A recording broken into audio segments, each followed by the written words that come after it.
Oskaloosa City Council to order. Today is Monday, October 6th, 2025. We start with invocation from Bethel Baptist Church.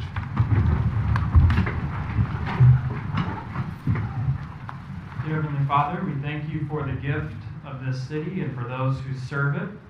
And as a member of this community, I come before you asking that what your word promises in James 1:5, that when we ask for wisdom, you will give it generously. So Lord, please grant your wisdom to every leader here tonight. Their decisions will be guided by understanding, fairness, and compassion. Lord, we're also mindful of the hope that we have in the gospel, that though we're broken and far from you, your Son offers to take our sin upon himself and give us his righteousness if we only believe. In that great exchange for our sin for Jesus' righteousness, you showed us what true selfless love looks like. May that same spirit of mercy, humility, and truth shape the way that we serve one another in this city. Scripture reminds us not to be overcome by evil, but to overcome with good.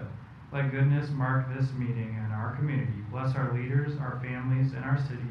In Jesus' name, amen. Amen. Thank you. To join me in the Pledge of Allegiance. I pledge allegiance to the flag of the United States of America and to the republic for which it stands, one nation under God, indivisible, with liberty and justice for all. Roll call, please. Alden. Caligiuri. Here. Dross. Here. Herbson. Here. Holberg. Here. Ibrahim. Here. Ocean. Here. Okay, it was my understanding Almond was going to be on Teams. I haven't seen her yet. No doubt. Okay, very good. Moving on. Next item is the opportunity for community comments. This item is reserved to receive comments from the community for concerns whether or not they're included on the current agenda.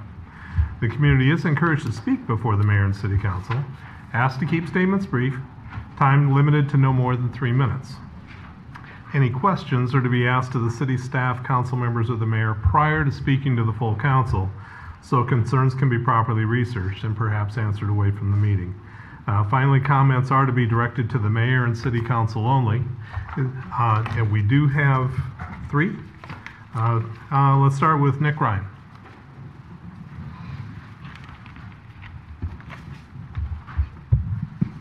Good evening, everybody. Nick Ryan, 813.5, 15th Avenue East.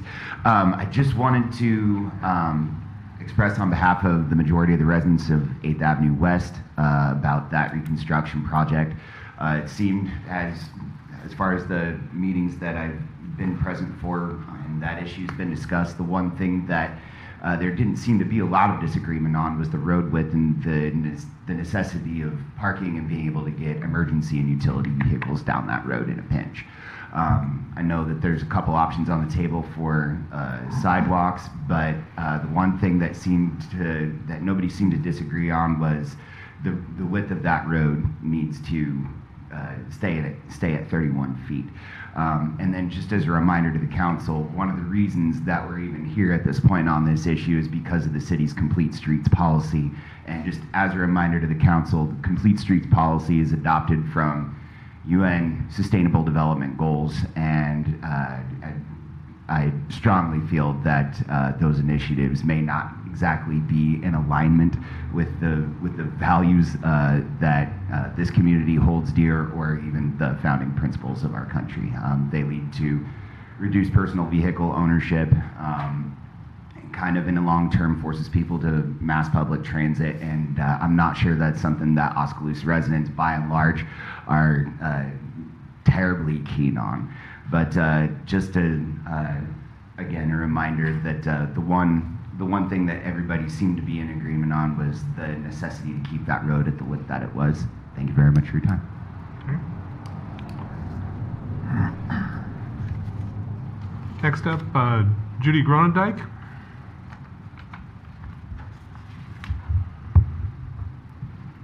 Good evening.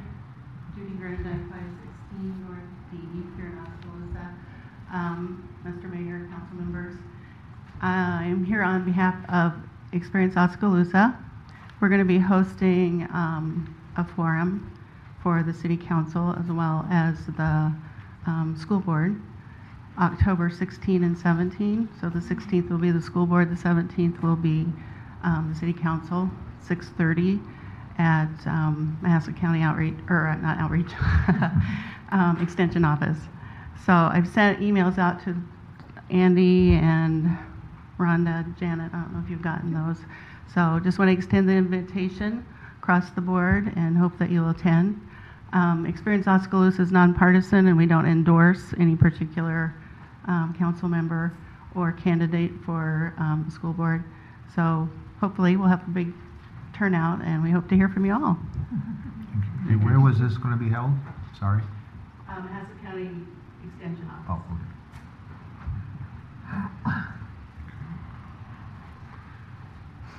Okay, and finally, Angie Foster. Good evening, Angela Foster from 2288 Lynn Avenue in Oskaloosa. Council members and mayor, I just wanted to give you some numbers from our events that we've had throughout the year. Our Friday After Fives, our first one, we had over 2,263, and this was a 48% increase from last year. We did bump up the time to the last Friday in May to start that one. So we were a little bit afraid that might bring down the attendance, but it shows that people were excited about being out and about. So our second one we had was June 6th, and that one had an attendance of 2,166 individuals, which was actually a 91% increase from the year before. So we were excited about that one. And then our last one was the Friday before our Art on the Square. And we were very happy. Again, that was an increase of 24% from last year. And this year's Art on the Square, we had a total of 2,713 individuals. Compared to last year, we had 1,670. So with the collaboration of Brant and his Puppet Parade, and with Face, and with the George Daly, and everybody was involved, we had a wonderful turnout for that event. So wanted to give you that update. We'll have more attendance numbers as we receive them and the more events that we have. So thank you for your support. Very good. Thank you.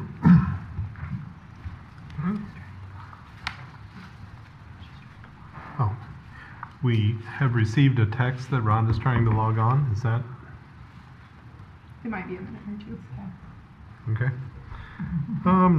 Okay, let's keep on going though. Next up is the consideration of the consent agenda. These are all routine items that are handled in a single motion. The only one I wanted to bring to the attention of council was the resolution scheduling a public hearing. It's on the sale of real estate that confirms a prior sale and corrects an erroneous legal description. That hearing is going to be on October 20th, 2025. Do we have a motion of support for the consent agenda? So moved. Second. Any discussion? Roll call, please. Caligiuri, Yes. Dross, Yes. Hermson, Yes. Holmberg, Yes. Ibrahim, Yes. Ocean, Yes. Okay, that passes. Next is the announcement of vacancies that we have for the various boards and commissions. We have the Airport Commission. There's a vacancy for a term ending in December of 2028. Building Code Board of Appeals, there's a vacancy for an ex officio member there. The Mahaska County Solid Waste Management Commission, we have one vacancy for a term ending in December of 2025. And finally, the Civil Service Commission, we have a vacancy, and that's for a term ending in March of 2029. Getting into the regular agenda. First up is to consider approval of a liquor license application. There was an ownership update due to a change in officers for a Class C retail alcohol license for Gateway 2 LLC, doing business as Trio at 2333 Coal Mine Loop, and then a renewal application for the Class C retail alcohol license for Gateway 2 LLC, doing business as Trio. Do we have a motion of support for this? So moved. Second. Okay. Any discussion? Roll call, please. Dross, Abstain. Hermson, Yes.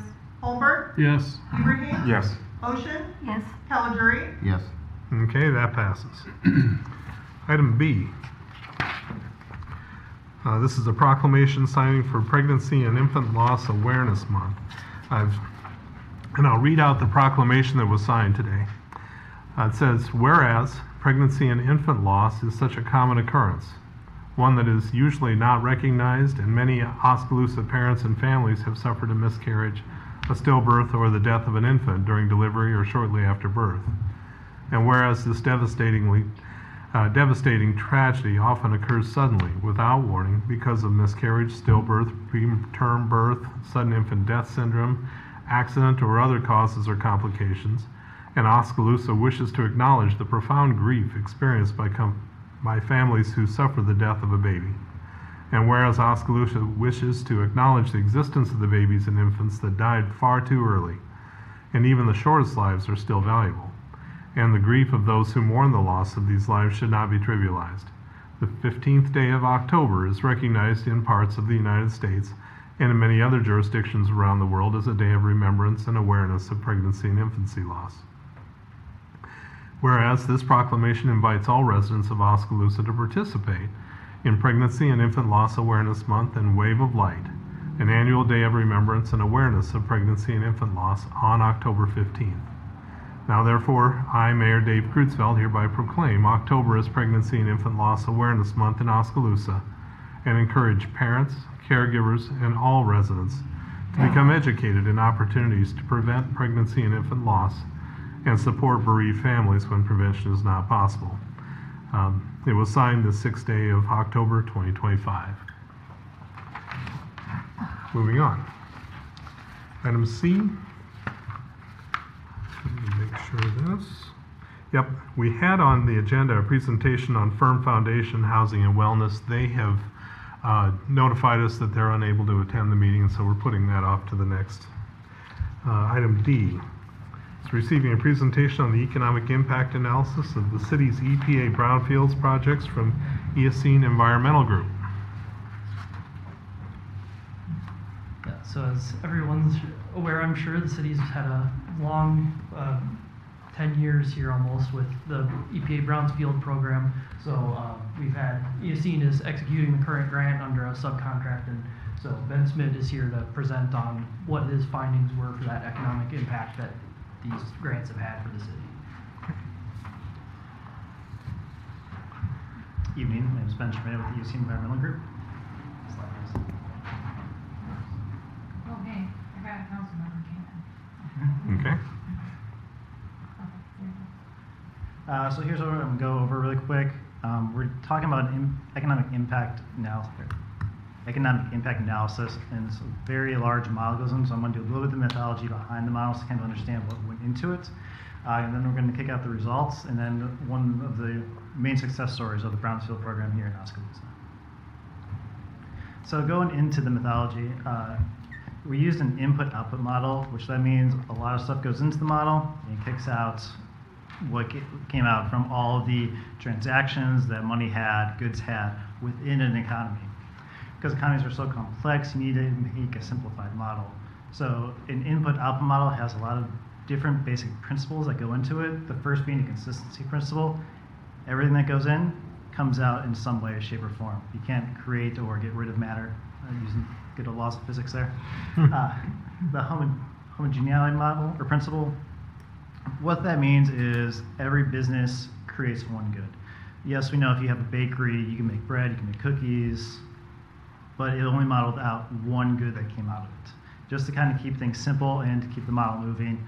Otherwise, I'm sure it'd still be running right now, trying to calculate all the little different things that I clicked to run back in the summer. Did all this. And the last one is proportionality. So kind of going back to a bakery, think about 1 cup of flour makes a bread, or makes a loaf of bread. It will always calculate the 1 cup of flour to bread ratio. All this does is get rid of economy of scales, where if you buy in bulk, you get a cheaper price. So it keeps it all the same price. If the flour costs 50 cents, it'll be 50 cents times the amount you have, period. So that is kind of how to make this model a little bit simple. Kind of some of the limitations with the model and the software is it had to be modeled for Mahaska County as a whole. Oskaloosa being one of the largest portions of Mahaska County, I felt this was a very good way to represent the data that came through, and also being a regional hub for the county, people coming into the city, it made sense to keep the model at that level. Also, it's snapshot in time, so the moment I clicked run, well, that's when it was most accurate. If I was to click run right now, could it have changed? Sure, but we're talking minuscule little bits on the very end. What it is, model is very snapshot in time. Also, as everybody knows, a model is only as good as what you put in. So I'll go a little bit more into the mitigating factors that I use to mitigate a lot of this. A lot of data went into me researching how to put into what needed to be put into the model. Last one is no substitutions, kind of going and with the homogeneity principle of, think if you're making jam and you advertise that you're making a homegrown organic jam from the strawberries in your backyard, you can't just go substitute for frozen ones off the shelf. So it kind of keeps it all similar. You can't substitute the goods to make other goods down the road. It's a lot that goes into this. So as I said, building the model, a lot of data went into this. I had to find a way to put a kind of line in the sand to do the analysis. So this is only modeling the 2014 and 2019 grants, because the 2023 grant is still ongoing. It was kind of hard to, some money was coming in for different projects, so I just want to make a clean cut so it's easy for everyone to compare the numbers going forth. Public versus private development, so this is kind of separate, think about taxes. So it keeps the public non-taxing, the private taxing kind of separate, so it all gets modeled as accurately as possible. In new development and renovations, they get modeled differently. It comes into the removal of, during renovations, removal of materials from buildings, stuff like that. They do get modeled in different ways, so that was separated as well from new builds versus renovation builds. On the commercial side, because you can only find so much open source, I had to make some assumptions here. The 2018 Commercial Building Energy Consumption Survey, what that does was, if you have a business of a restaurant that's 5,000 feet, it estimates you'll have X amount of employees. So it just kind of made a way for me to make an accurate number for the amount of employees if it wasn't available. Then the 2022 economic census, that was for me to pull all of the salary data that I could to kind of get averages, and that was all the way down to the county level, I believe, as well. The report has way more details than that for it.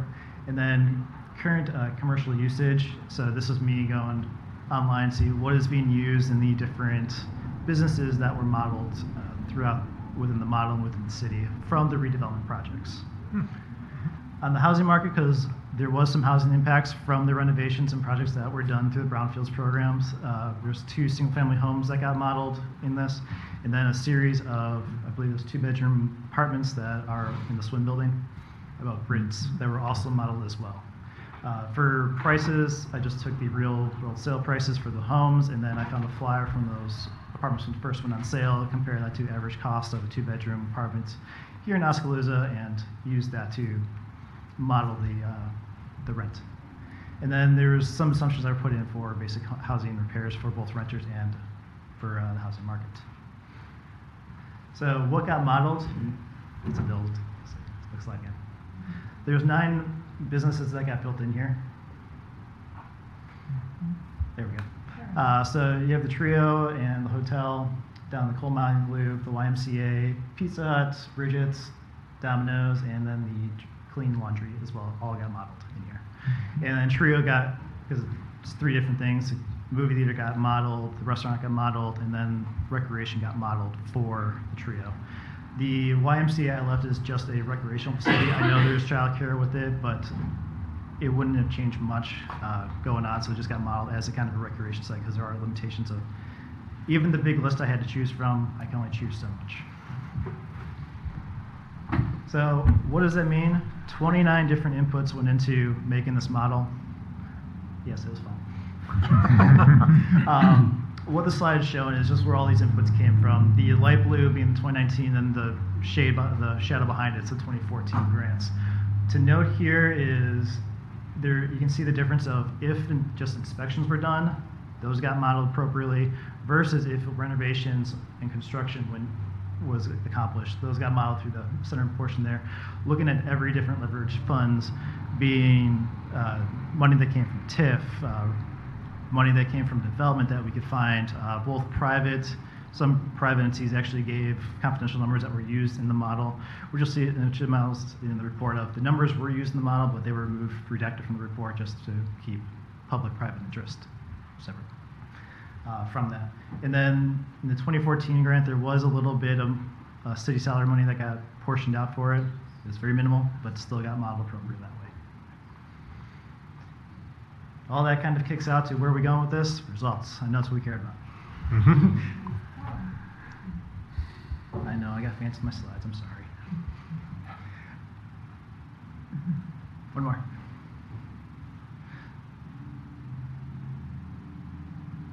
Jumps from 6 to 2, sorry. Yeah, that's good. This one? Yep. So the total output was 115.2 million across the board.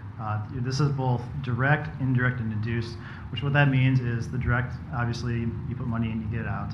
The indirect is the whole supply line up to making the good or selling the good, be it renovations here. And then the induced is the salaries that were generated from this that were then respent into the economy. So as a total, from what was modeled, 115 came out of it. The county, because that was the region I had to model, GDP increased by 51 million.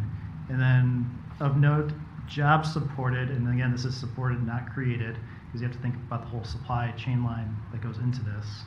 Of full-time equivalent jobs is 164. And it's not just here in Mohawk County, as the model was, that was, you build the widgets to build the buildings all the way through. The direct ones that were used to model for the jobs, that was all from the assumptions that got put into the model. So that's where, if you want me to pull those out, I can answer those later.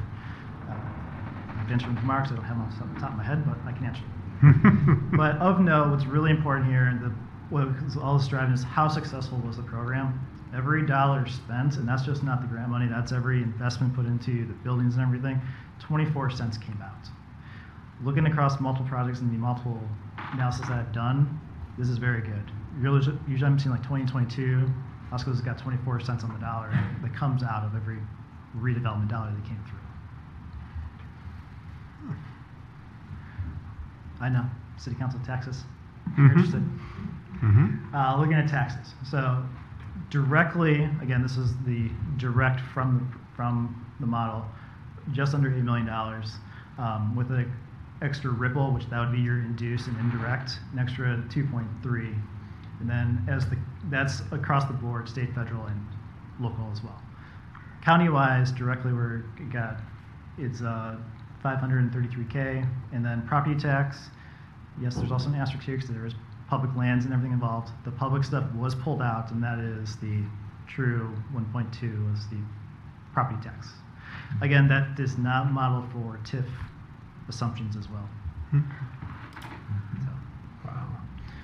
Occupation-wise, not really a surprise here because you think about the construction and renovation, those are going to be the highest industries. And also there's a lot of food businesses that were put into the model, being 4 different food services put in the model, so that's why you'll see these top jobs come out. And the salaries from all these totals up to about 19 million. So talking about the sixth floor, I think everyone here in this room knows about the coal mine loop, true in the hotel, of what it kind of started out as. You had these 2 underused sites, and then the brownfields program kind of came in, put money, inspections were done, and allowed for redevelopment in the future. If you want to click for the bills, thank you. I put a lot of work into it. My boss just goes, why is this slide blank? You didn't open it and click, you did click. So 85% of all the leverage funds went to this area. As you can see, it's turned out very well for the city and for these businesses, generated over 8.7 in employee compensation, and increased the regional value by 17 million just from these 2 projects.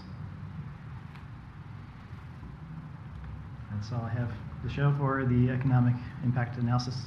If you have any questions. Very good.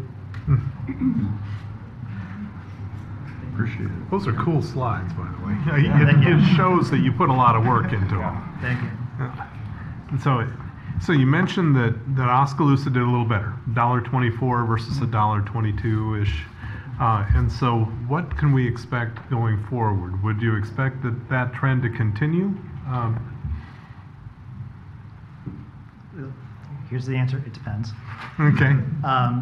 You gotta think, what was the main driver? You have the hotel, you have hotel sales tax and all the stuff that comes through it. You have the trio, multitude that brings in regional value as well. So it's kind of the projects that go into it to determine the output. So it's kind of what you're looking for that redevelopment to be. So it kind of depends. But honestly, with how everything's been going so far, with all the other projects, I foresee it being the same, if not better. Okay. Okay. Very good. Questions from council? Yep. 2 weeks ago, I just did a project on Iowa's coal mining history, and part of that I was interested. The Iowa legislature in the late 70s did some reclamation projects, and there were 2 of them in Mahaska County, and it was more landscape, environmental reasons, not economic, but there were lands that were so devastated by the strip mining that had been done in this county. When you look at the map of this county, and we were the coal mining county in that. So are there other brownfields projects, grants that aren't economic but more environmental, which then helps the... Yes, there are Okay. out there. Kind of, as you I was mentioned, just curious. I was really interested in these projects done in the 1970s, and I wondered if that sort of had continued. so as you mentioned, with brownfields, like if you want to make a brownfield site, some of those contaminant has a lot of bad, nasty stuff in the ground. Oh, yeah. To take it to a residential level, it can be done. It But just you might not want to. it comes down to what is the cost. Right. Versus if you want to take it to a, like as you're kind of hinting at, a recreational level, parks, that kind of thing's, open space to collect water and all that. That's a lot easier to do. Okay. We do those kind of projects too with Eocene. Okay. Both are full redevelopment versus just to have, not just, but to have like an open space are vital parts of the community. And it takes what used to be an underutilized space and makes it something beneficial for the community. Because it can still draw people in, and those people Right. go get lunch, they come and shop. So there's Right. ripple effects throughout the county Right. for it. But the true, like direct, like you, Right. is a little different. Because in today's world, you can have kayaking and mountain biking and all that kind of thing too, that brings in people who spend money. Exactly. So, interesting. Yeah. Other questions? Okay, very well done. Thank you. Thank you.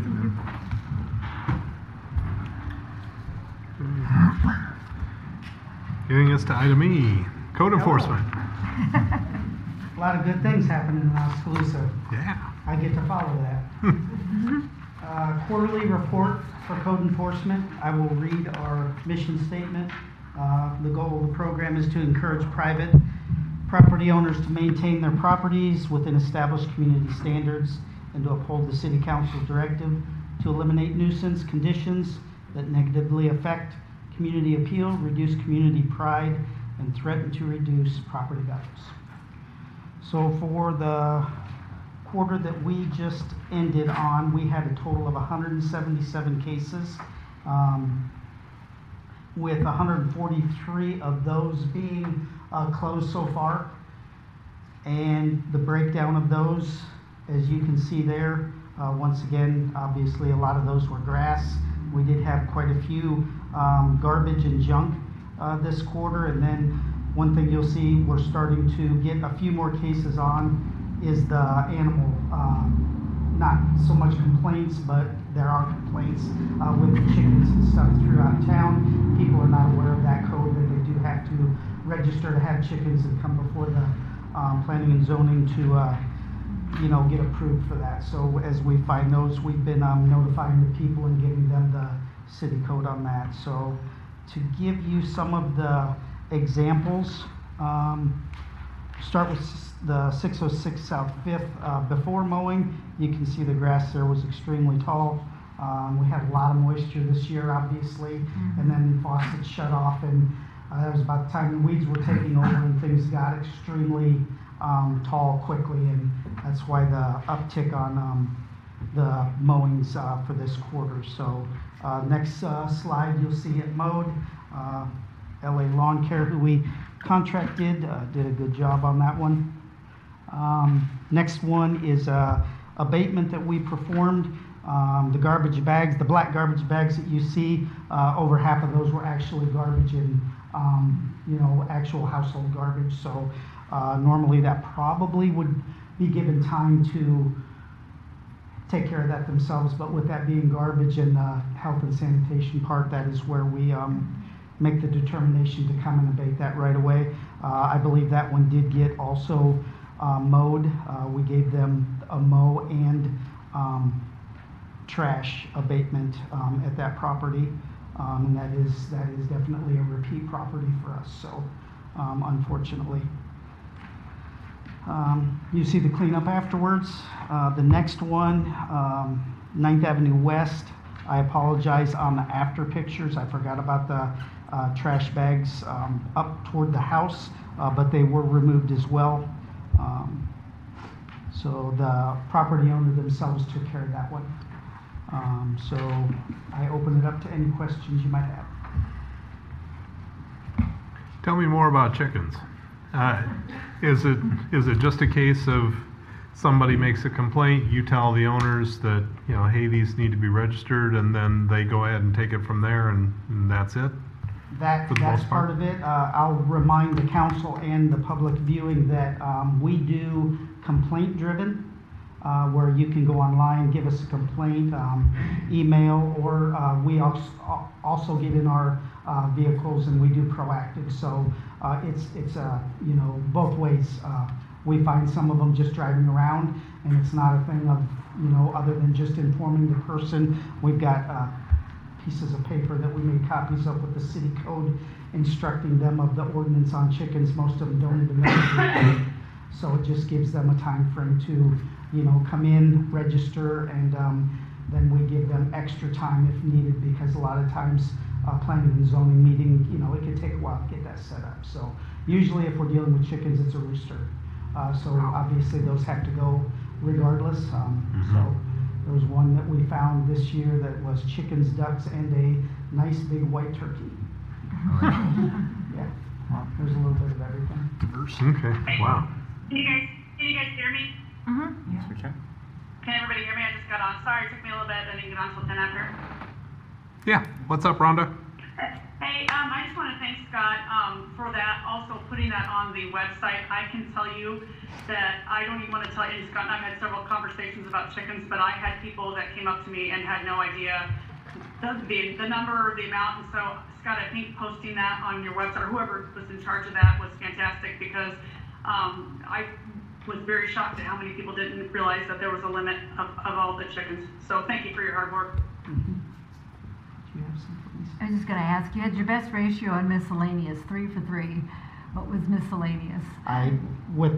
Sorry, Mike's out tonight because he's going to get his EMT certification. I do not know without talking to him on that. So yeah, I've got a rooster in the neighborhood that I find kind of pastoral, whereas the dogs are a little like out of Amityville Horror. But anyway, but thank you for all your work. So. Chief, what rises to the level of an emergency enforcement? The emergency abatement is when we have that health and sanitation issue where we'll have garbage, literally. There's a lot of people that don't have garbage service. So it's typically going to be garbage, though? It's typically going to be garbage, yes. Okay. So, and then the only other time we would do an abatement other than that is after we give a notice. We give them time frame to clean the stuff up. If they don't, then we'll contact Midwest Sanitation, who we contract with, let them know the address, they drive by to see what they're going to need, and then we put a time frame together of when they can go do that. Typically, how long is that? It could be that afternoon, it could be 2 or 3 days, depending on if they're working on a holiday week where they're trying to catch up.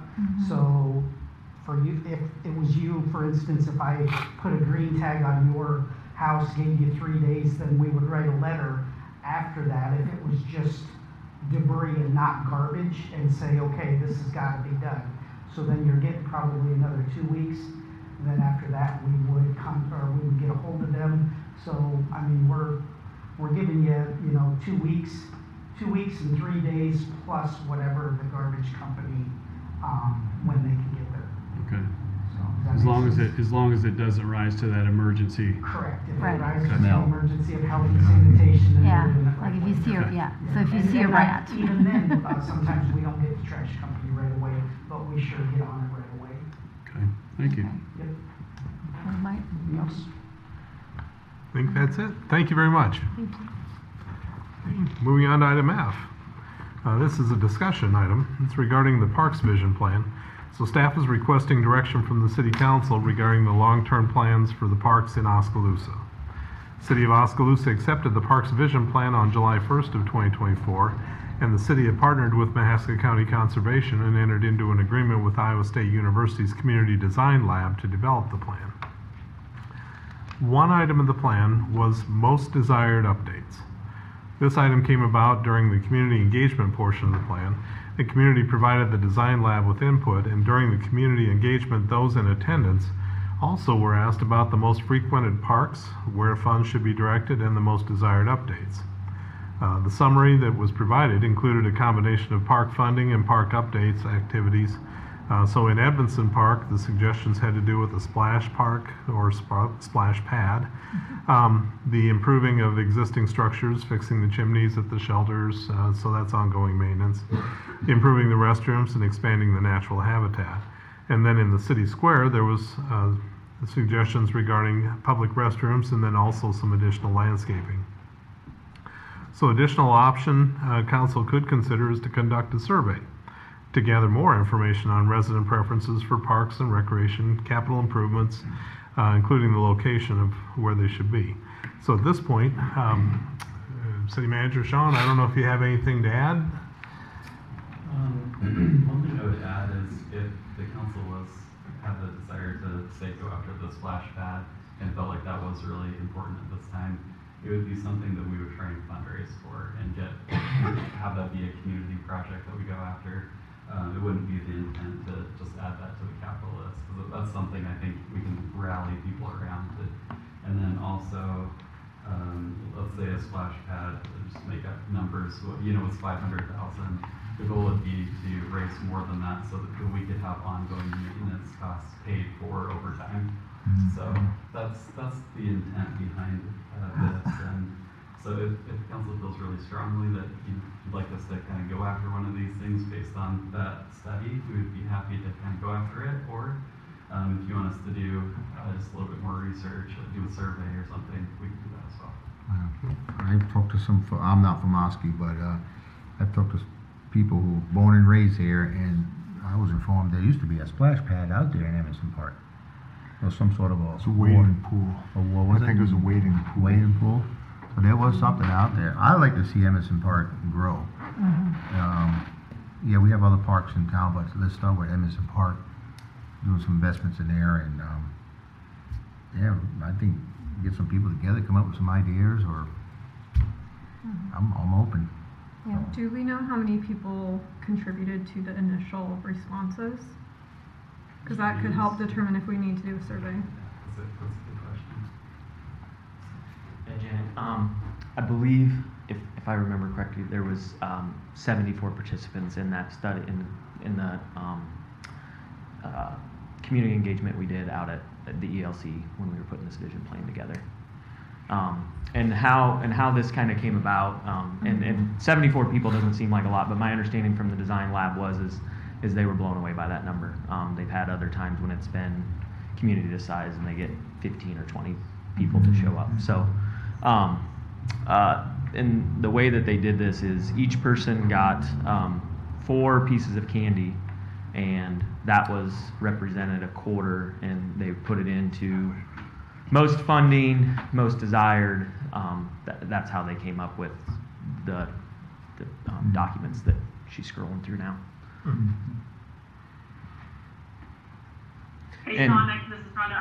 I would like to see, maybe, I agree with Joe, the Edmondson Park and the splash pad. I'm currently down, I'm actually just a couple miles from one here in Jones Park down in Mississippi, and cost, versus, I know we have some issues with the pool, and I think that's something that I think we should also look into. I think it's maybe and keeping the upkeep and things like that on maybe quite a bit less than a pool.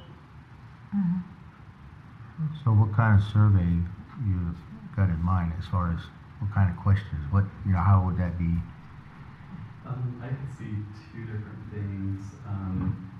Like if the council felt pretty strongly about splash pad, for example, we could do a survey that said, where do you want it? And it could be pretty simple, because that could be kind of a hard decision, I think, or people would have a lot of opinions about where to go, so that could help, I think, to support a decision of where to put it. And the other thing with the survey is we could put that out to the whole community and kind of try and get this information where we can say, if you could do anything to improve the parks, what would that be, and get that feedback in just with a greater number of Yeah. respondents. And I would say too, if we can get to the younger level, I know when I did a reading for second grade and I said I was on city council, what would you like to see in town? They want a water park. They were thinking bigger, okay? But it was unanimous, you know? So our funding for the park system, we've got the hotel motel tax. How much, where does our funding, the percentages? Because I know some goes, about 5% goes to the foundation. And we haven't seen those, you know, so I'm just curious where we would get this kind of money versus fundraising. There's another 1% that goes to Parks and Recreation. And Okay. we're using the existing funding for the repairs at the current outdoor pool. Okay. So that's what that's being used And for. the- And then Okay. there's another 1% that's more like tourism related. Okay. There's And also, then oh, sorry. And then the other percentage, I mean, Yeah, the other. how much goes, 1%, how much goes to the foundation of our local option? The foundation. Mhm.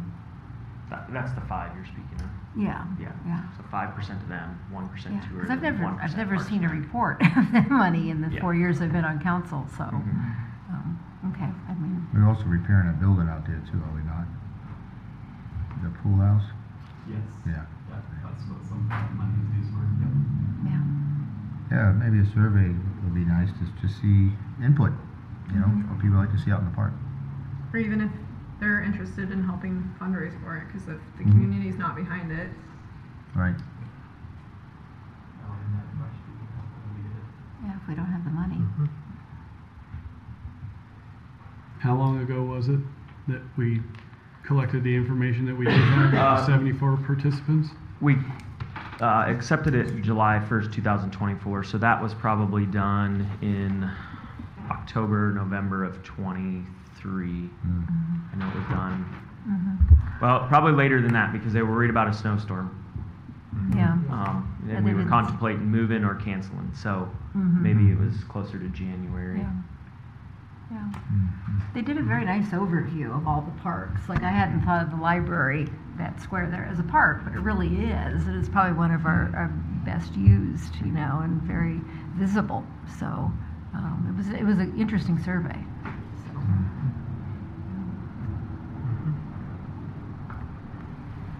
That idea of asking if they would be in support of doing fundraising for, you know, for a project, I think that would be helpful information. And really, it sounds like the splash pad was, you know, the majority of folks that were interested. There were no other amenities that they were saying we need more picnic tables or that sort of Shelters. thing. Yeah. Or shelters or something. Yeah, so it's so it's a little more targeted that way as far as doing a survey. yeah. Yeah, I think. I left. I think it's on the. It's on the printouts. Some of the other ideas they had weren't included for tonight because they're just not under city ownership. So you know there was a fair amount of Bernard College and Lacey Complex that we've shared with those stakeholders, but for the sake of today's conversation, we didn't include those. Yeah. So yeah, you can kind of see the breakdown there. So really, you're talking about number 1 and number 5 that are can be city-led projects. Okay. So am I reading the council's opinion that a survey would be the route to go?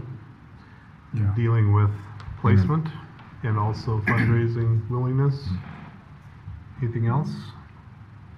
And also kind of the general desire of which projects as well. That broad sort of a question, something I'm curious. Yeah. I think it's just going to go out to more people. There's a chance that other people might have different things that were brought up initially. So just And we could take in that case to list canvas and- those ideas and capture Yeah, them. take that list of project or a list of ideas and shrink it. Yeah. The park's big, but not that big. Yeah. Okay. Anything else? Okay, we'll move on. Item G, This is a resolution determining the necessity and fixing a date for public hearing on the matter of adoption of a proposed amended and restated citywide housing revitalization plan. So the city of Oskaloosa established the citywide housing urban revitalization plan in 1991. The plan was amended several times. The current residential tax abatement plan, approved in 2005, includes all land within the city's corporate limits. Current plan offers residential tax abatement for a minimum 15% increase in actual property value for property assessed as residential or as commercial consisting of 3 or more separate living units, and with at least 75% of the space used for residential purposes. Qualified real estate receives a partial exemption from tax on the actual value of added improvements, where the first year you 80%, second year 65%, third year 50%, fourth year 35%, and the fifth year there's a 20% abatement. The proposed amended and restated citywide urban revitalization plan would fully replace the original plan document and the previously adopted amendments. The amended and restated plan also reflects recent changes in the law, updates the exemption schedule, and consolidates the city's urban revitalization plan into a single document. So the changes proposed: first, update the map to show all the land currently in the city corporate limits. Next, qualified real estate means all real estate assessed as residential in the revitalization area. It retains the minimum 15% increase in actual value of the qualified real estate. All qualified real estate assessed as residential is eligible to receive 100% exemption from taxation on actual value added by eligible improvements. The exemption from tax does not apply to property tax levies that would be imposed by the school district. Next, the period of the exemption from taxation on eligible improvements is 10 years. And finally, it requires an updated list of the names and addresses of the owners of record of all real estate in the revitalization area.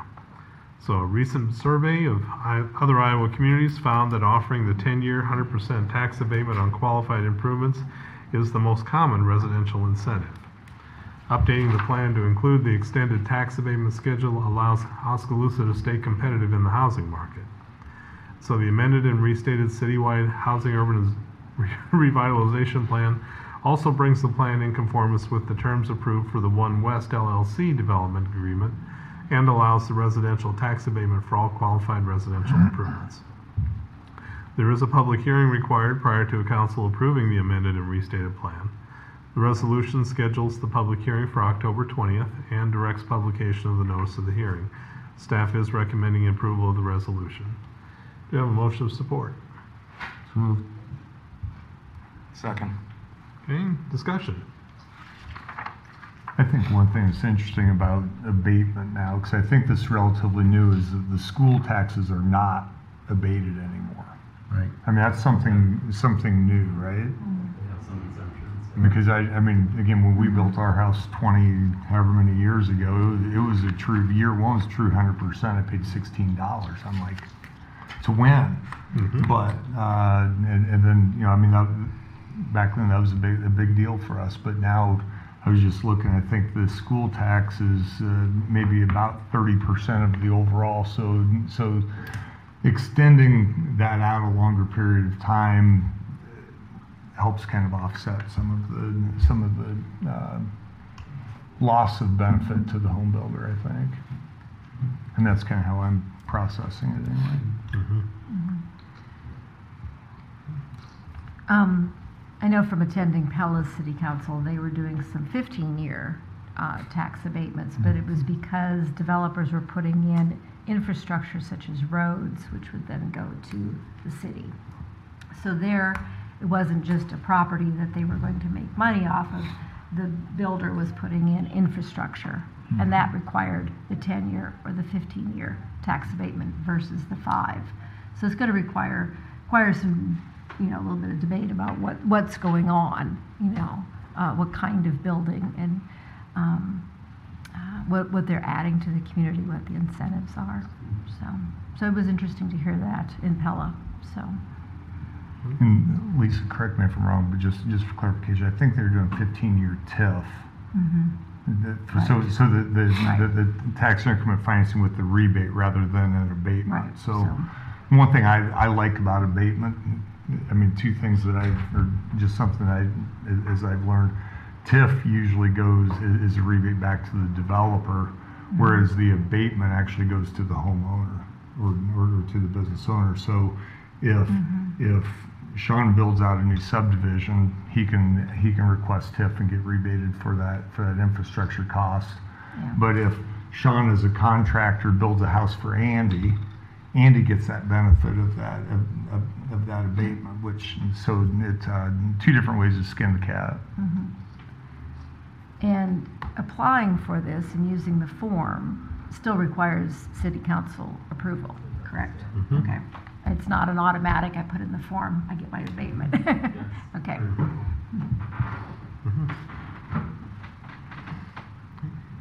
You got a motion and a second on scheduling the hearing. Any other comments? Just appreciate the work that went into looking at the other communities as well. Yeah.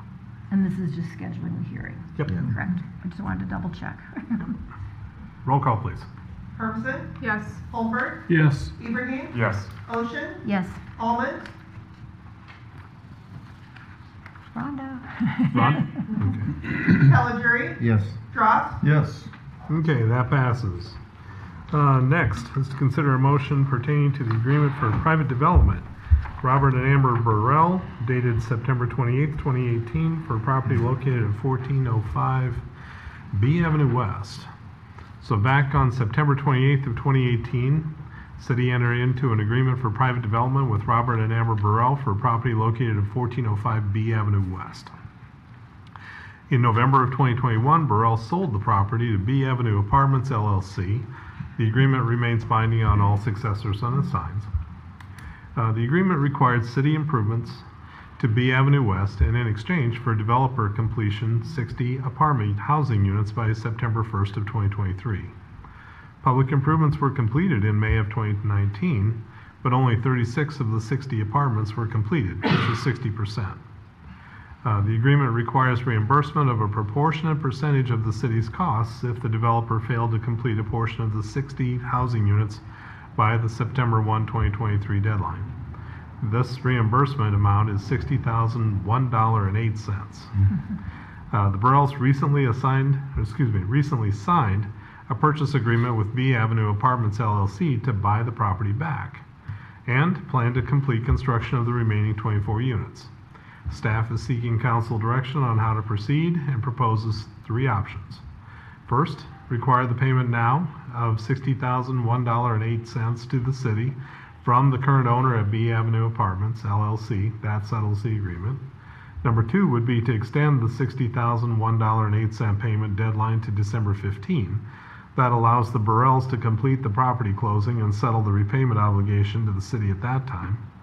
Or number 3, which would postpone the repayment expectation, prepare an amendment to the development agreement to extend the construction completion deadline, and such an amendment would be presented to council later for review and consideration.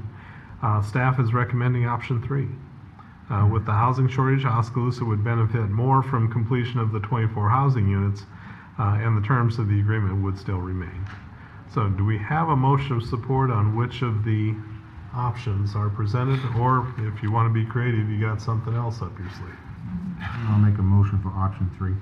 Okay? Second. Okay? Any discussion on that? Do we have an I was idea? gonna say, I'm sorry, okay. Go ahead, I'm Rhonda. sorry, I'm a delay. I would have voted for the second one, sorry. Mm-hmm. The second option. Okay. Yeah. Andy, what were you saying? My question is, do we have an idea of how long that delay will be until or before the additional 24 units would be complete? Great question, and unfortunately, no. But I think we have the ability to negotiate that a little bit. So Bob, as you might recall, is involved in a few different projects here in Oskaloosa. He's got 6 townhouse units going up under construction right now. He's got an offer in, approved offer to purchase the new property on Gateway Drive that was potentially 21, 22 units as well. And he's looking at other opportunities as well. So I think if we had a desire to have him put this first and require a tighter deadline, that could be negotiated. If we weren't as concerned about the timing, then we could leave that a little bit more open-ended. But I think we would still need to have a definitive deadline and probably look at no more than what the original deadline was for the project. Was it supposed to pass to the person who purchased it? Were they supposed to fulfill that 60 unit? They were. They Do were. we know what happened that caused them not to? And then was there anything in the clause of when, like, any retribution if they didn't pay that payment? Yeah, I don't think they did not do it because of the agreement. They were fully aware of it and they've been in contact with the city. My understanding in speaking with Burrell's is they sold the property essentially due to the pandemic. You know, there was an exemption granted to tenants that there was no penalty if tenants chose to not pay their rent. And there were restrictions against evicting tenants. So Bob, with a new mortgage at that time, at least as he explained to me, chose to sell it. So the new property owner came along and met with us and explained that he intended to complete the work, and then he just didn't do it. So yeah, we're at a point now where I think we have to decide whether we want to enforce the current agreement or extend it with a new owner. So it's with the new owner then? Yes, yeah. It's not with the Burrells? Well, the Burrells would be the new owner. They're in the process of buying the property. Okay, so it's circular. It is, Okay. correct. I'm just trying to clarify, because you don't have, you also said Bob and you nodded to Bob it's here, not and I'm me. like, I think No. that's a different Not Bob. me. Yeah. Bob Burrell. I think the way I look at this is even though ownership had changed and it's going back to the original owner, Bob Burrell, it's essentially an extension of the development agreement that we had been in to begin with. All you're doing is postponing repayment. Right. That's all you're doing. And then With giving zero it- interest. Yeah, so, Yeah. I think 3 would be the best. That's just me. What's a As long as realistic we get the timeline other for them to get 24 houses up? units. Exactly. Or get the But housing Janet brought up? up zero interest? So I don't think we're looking for specific direction from you on what the timeline should be. I'm just asking, like Yeah. a general question, sorry. On what the timeline should be? Yeah, what timeline could be. We're like, hey, all right, he closes Otherwise- on the 15th. Again, what can I realistically expect him to get it up by? That's a fair timeline. I would think the new owner, I'm guessing, because he's not stated, I would think he would want at least 1 year per building if he's building 2 more buildings. So I would say at least 2 years would be reasonable. Potentially more. Because he's got other projects going on too. He does, correct. Well, that And how long isn't- has it been sitting there empty? Yeah, that's not helping our housing if he's overextended. And I think staff's thought on the recommendation, council, is the additional housing units would be needed. As a reminder, our housing study shows a need for 700 rental housing units, and every little bit helps. And in terms of property taxes, each of those buildings on the property generates approximately $15,000 per year of property tax revenue to the community, not just the city, but the community. For a naive question, if he pays the settlement, he's done. He doesn't have 2 bills, is that right? Or am I misunderstanding that? That's correct. Right, so I'd rather extend it and make sure we get some buildings. Right. Because if he pays and he's done, then we got 60 grand, but we don't got any more housing. Right. No houses. Right, but I hate for it to But he's also also snowball. absorbing 36 units, and I think they're like $900 a month or something out there, so he's also absorbing by the fact that the income from that rental from those 30, I think there's 36 already out there. Mistake me if I'm not sure. That is correct.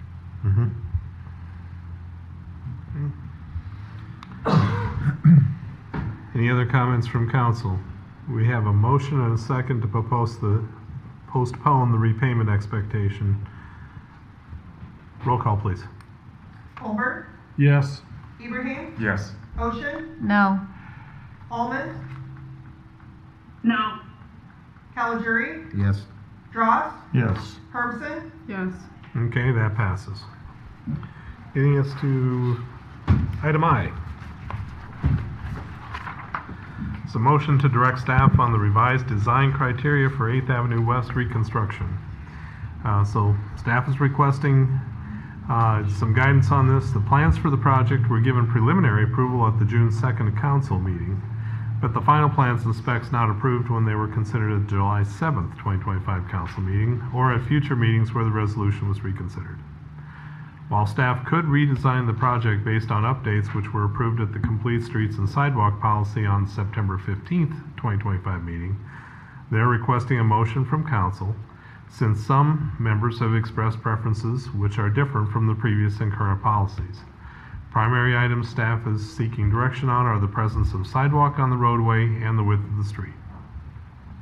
For the sidewalk, options the council could consider, and should, would be to first construct sidewalk on one side of the roadway as per the Complete Streets and Sidewalk Policy with consideration of exception H, which has to do with dead-end roads.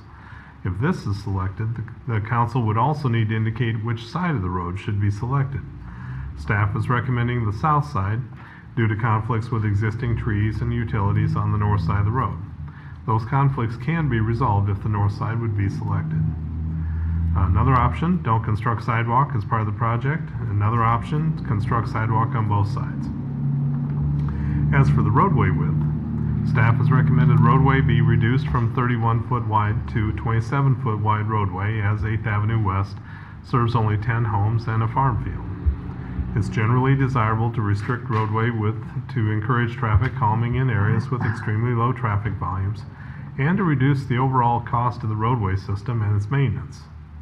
While the cost of constructing the wider roadway option is not an overbearing one in one individual project, staff does note that it would create a significant additional burden on the city if the city were to consistently choose wider roadway widths. Options the council should consider are first to reduce the roadway width to 27 feet. Another option is to reconstruct the road at the current width of 31 feet. So staff is recommending the council approve a motion selecting a preliminary design for the 8th Avenue West reconstruction project. In particular, staff is recommending design which would construct the roadway at a width of 27 feet and the sidewalk on the south side of the roadway. Do we have a motion of support? Better yet, do we have a motion to direct? So let's get the conversation started. I'll make a motion to give staff direction on road design. Which includes what? Okay. Let's go back to the, so I'm gonna do what Janet did, what I think at the last meeting. If we make the motion, could we have to have discussion? Correct? Yep. So if we make, if the motion is made according to staff recommendation, which is a 27-foot wide road with a sidewalk on the south side, that is discussion. Mm-hmm. There is the ability to amend the motion. Correct. If the motion goes through as proposed and it is voted down, can we then reconsider another option tonight? Yes. Yeah. Okay. Yep, because there's no bids involved, there's none of that. Okay. Well, I will make a motion to get discussion started on a 27-foot wide road with sidewalk on the south side of the street as proposed by city staff. Okay. So, your second, Joe? Okay. Conversation?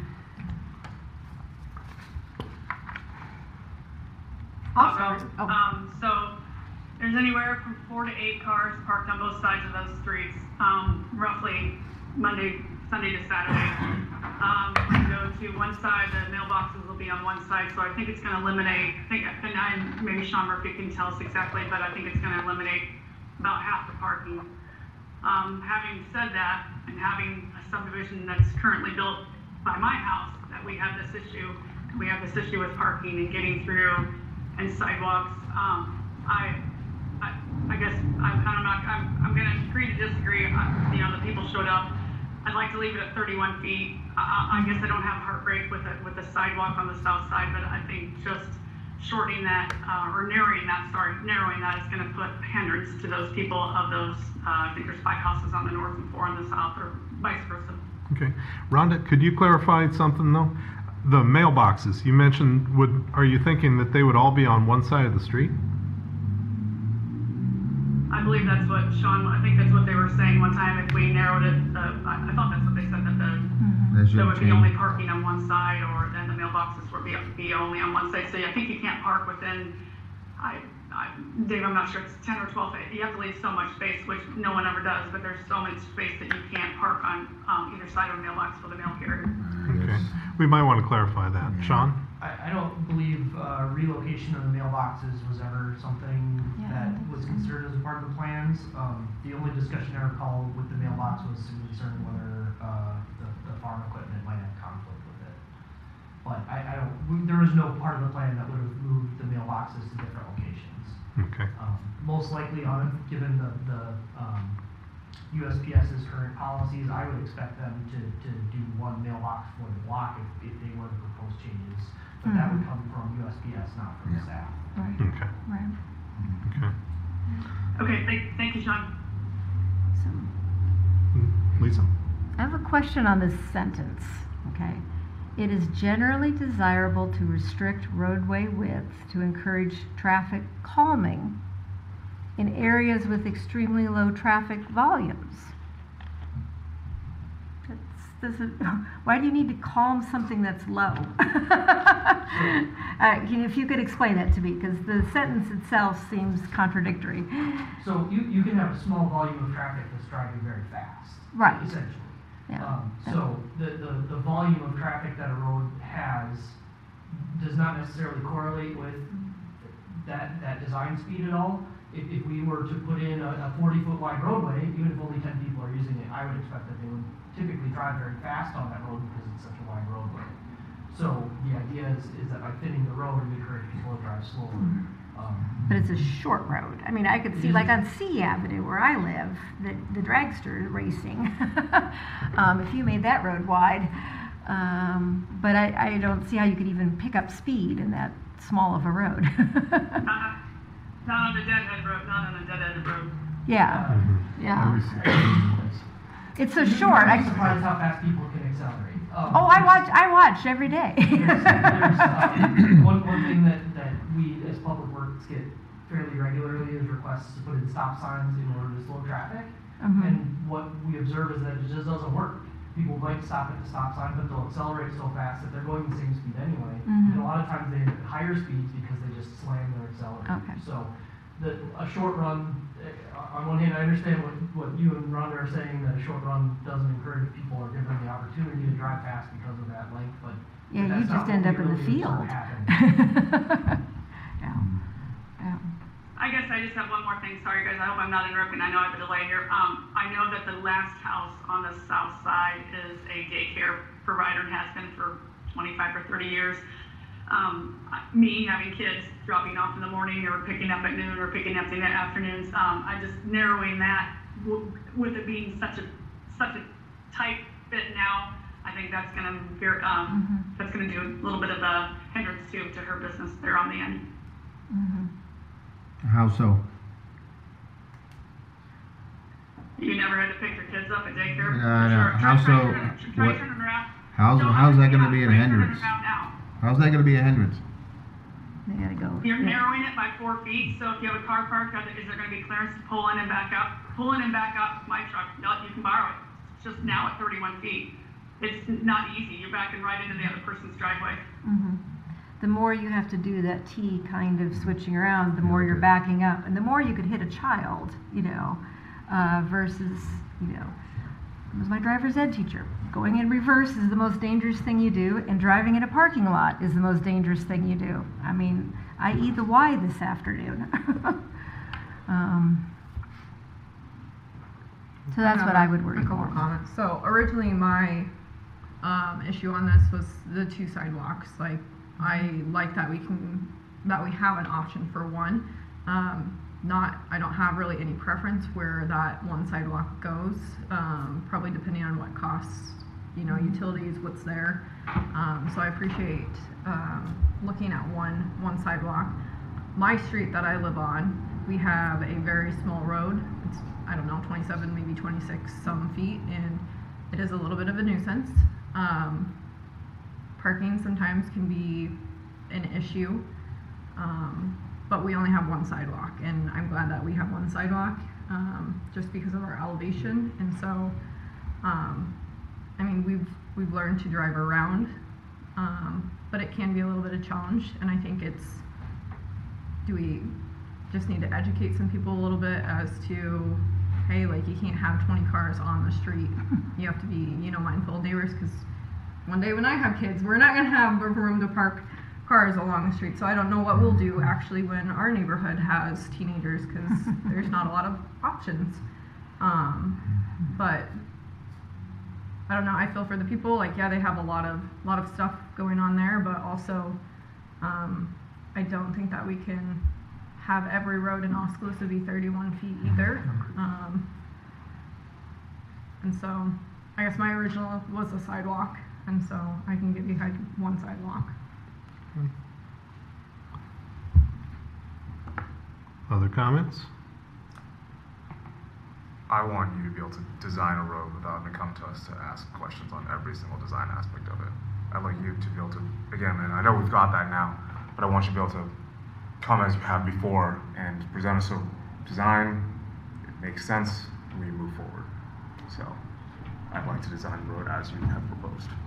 And I do feel there are some unique things that happen with this road. Sure. That's part of the reason we're continuing to discuss it, and that we want this direct action for council to know what to move forward with. It is not a trivial consideration.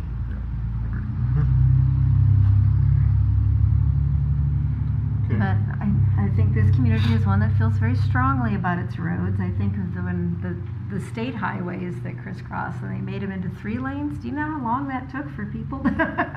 They were screaming at us, and it wasn't even our decision. It was a state decision, It was our decision. It was our decision. Yeah. It was our decision with state recommendation. Yep. Yeah. I also would point out that we have had significant safety benefits. I was gonna say, I haven't seen an I know. accident at Market and A for a long time. Thank you, because I've seen 4 happen in 2 weeks. I still want the semis off, though. Yeah, working on that. But anyway, okay. Any other comments regarding this street? We'll take our test vote. Roll call, please. Ibrahim? Yes. Ocean? No. Almond? No. Caligiuri? Yes. Dross? Yes. Hermsen? Yes. Olmer? Yes. Okay, that passes. Okay, that gets us to the end of our regular agenda. Reports from city staff. City manager, anything? Just one item, just wanted to mention our event at the library was great. We had about 35 people, something like that, that came to ask questions about the city. That really surprised me. It's not what I've heard. Surprised me. That was my homework time. I've done events like that in the past, but that was like the most cordial, just thoughtful questions, conversation that I think I've ever had. It was great. Mm-hmm.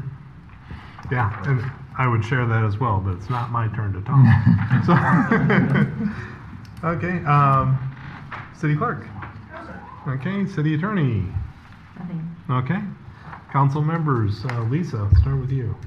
Yeah, I spent 3 days at the What's Your Flea Market and it was quite interesting, people watching. And I've always been truly amazed at how kind some people can be who don't have much money, It's very interesting, and what happens too there is the tourism that comes in. There were people from Kansas City, northern Wisconsin, Minneapolis, So some people kind of scoff at that event, but it really brings people in from all over. So anyway, it was just too hot, but none of us can control the weather.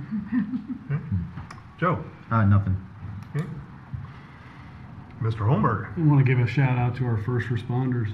Just appreciate everything you guys are doing, seen and unseen. Janet? As everybody knows, harvest season is here upon us, so please be mindful of everybody on the road, especially when it gets darker and we have time change coming up shortly as well. And then also thank you to the first responders, appreciate everything. And then We are almost in our Christmas season, so be sure to watch out for the, we have the turning on of the lights and other amazing events coming up, so be sure to check out the Oskaloosa Main Street Chamber Facebook page and their website for additional information. Bob? I thought last week was, I think, was that Thursday? Debbie Durham from the IADA made a visit to Oskaloosa and just did a check-in and talked about some of the development opportunities, tax credit programs, potential changes to TIF limitations at a state level. I was there, Mayor, Joe was there as well. I mean, it's a very informative session, but anytime we can get the director of the IADA in our town, it's a real positive. So just thought I'd share that. It'd be nice if you brought a bankroll. There's a lot of state money that could be sloshing around here if we wanted to. Rhonda, how about you? No, I appreciate it, guys. Sorry I'm a little bit far away, but I appreciate all. Okay. Still there? So you cut out a little bit. So yeah. So, We have a tropical storm, so yes, I just appreciate Chief on all of his work with the nuisance. I know it's not a thankful job, but I've had a lot of people that have really said some positive things about all the things that they're doing. okay. Good luck down there. Good luck on the storm. Abu. Thanks to all first responders and all the city staff. Help things run smoothly around here. Okay. Yeah, sorry, there's one more item. So as you're all aware, the Southeast Connector is in progress, and in phase 1, we're also working on planning on phase 2. One thing that's come up is there's been some delays with the railroad, so we're actually looking at separating that out into a third separate phase to make sure that we're able to continue with the construction, and then we'll have to come in at the end and do this third phase. So since that's a kind of significant change, I want to make sure council is aware of it, and if there are any concerns that you'd be able to follow up. Okay. But it'll essentially just delay that piece instead of delaying the whole project. Well done. Thank you for doing that. Thank you. Let's see. Yeah, and then to reiterate what Sean had said earlier, the gathering at the library. If you can imagine, 30-some people, conversational in nature. I mean, as is normal, I guess, when we do these types of events. Sean and I started out front just listing off, here's the things that have been going on, and by doing that, what you do is kind of let the crowd know, here's what's happening, and it can also offer ideas as to what they're going to be asking about. And then I think we did that for about 20, 25 minutes, something like that, and then that's when the Q&A got started. And back and forth, conversational in nature, people asking side questions on, if that, then what about this? Very, very cordial. Until I referred to it as eggs and issues on a Saturday, and the crowd in unison reminded me it was coffee and conversation, breaking the noise policy for the library when they did it. Also, I wanted to put a shout out to the local Optimist Club. A couple of Sundays ago, they did a kite flying event out at the Lacey Complex. In which kids were invited to come on out. If you didn't have a kite, that don't stop us. We're going to make our own. And so the supplies for making kites, if you've never made a ladder style, I didn't know there was such a thing, but if it's a kite where both of the sticks run north and south and you have your string in the center. But anyway, I counted about 50-some kids that were active for the little while that I was involved with it. Very colorful, very cheerful, very hot. They had a radio station broadcasting there, and I thought, this will kill the thing. When they said, yep, we're hoping that the wind will pick up pretty soon, I thought, oh no, that's what better way to drive the crowd away. But the wind did pick up, and so that, along with the professional kite flyers, if you didn't know there was such a thing, were there as well. And so I hope that it's an event that will be repeated, but it also, thanks to the community partners who were helpful in making that work, the food trucks that were there, Hy-Vee there, that sort of thing, it worked very well. And so with that, one last item is that we have the opportunity to go into closed session. And so I need a motion regarding considering holding a closed session under Iowa Code Section 21.5.1C. This is to discuss strategy with legal counsel on a matter that is currently in litigation or in which litigation is imminent, where disclosure would be likely to prejudice or disadvantage the city's position. The city attorney, is there a legal opinion you need to read out at this point? Yes. Okay. Acting pursuant to the requirements of the Iowa Public Information Board, I would state and indicate that the closed session to follow is to discuss legal strategy in a pending matter with, is it Bradley Beeman? Mm-hmm. Bradley Beeman, the attorney of record for the city of Oskaloosa, Iowa, in this matter, acting pursuant to the contract existing between the parties. Okay. With that, do we have a motion? So moved. Okay, second. Second. Okay. Roll call, please. Ocean, Yes. Almond, Yes. Caligari, Yes. Dross, Yes. Hermson, Yes. Olmer, Yes. Ibrahim. Yes. Okay, that passes. We'll go into closed session at this time.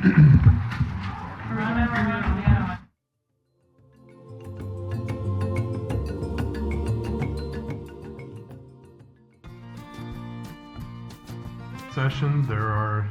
There is no agenda item following that. With that, do we have a motion to adjourn? So moved. All in favor say aye. Aye. We're adjourned.